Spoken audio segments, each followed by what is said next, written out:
Whether you were in downtown Ottawa or watching from a distance, Freedom!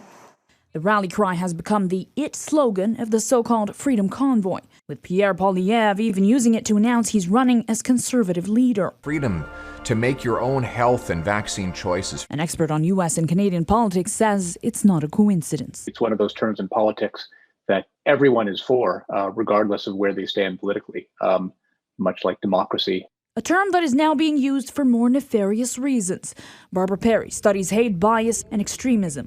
She says the U.S. influence here is pretty clear. It follows on the American protests that we've been seeing, leading up to the Trump election and after the Trump election as well. It has absolutely become a rallying cry, but certainly been exploited by the far right in particular, and reinterpreted perhaps, and given different meaning. But Trump is not the only one to blame, Goodman says.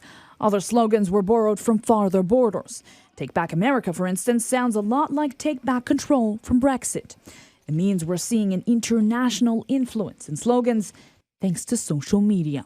Traditional barriers to language use that used to be held up by national borders have started to fade or become more permeable since the internet. Language travel is common, Kelly Wright says, but it was the broadness of the term freedom that has also made it such a hit. Linguists even have a name for the phenomenon, under specification.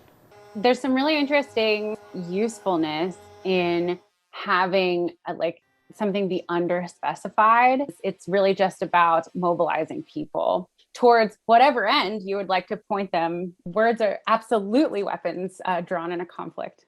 Goodman says those using the word freedom should be very specific in their pleas. Take it back from who, and take it back for who, and take it back to do what with it. Meanwhile, the public should continue to use the word in constructive ways, like fighting for social progress, or risk losing it to the far right. Noor Ibrahim, Global News.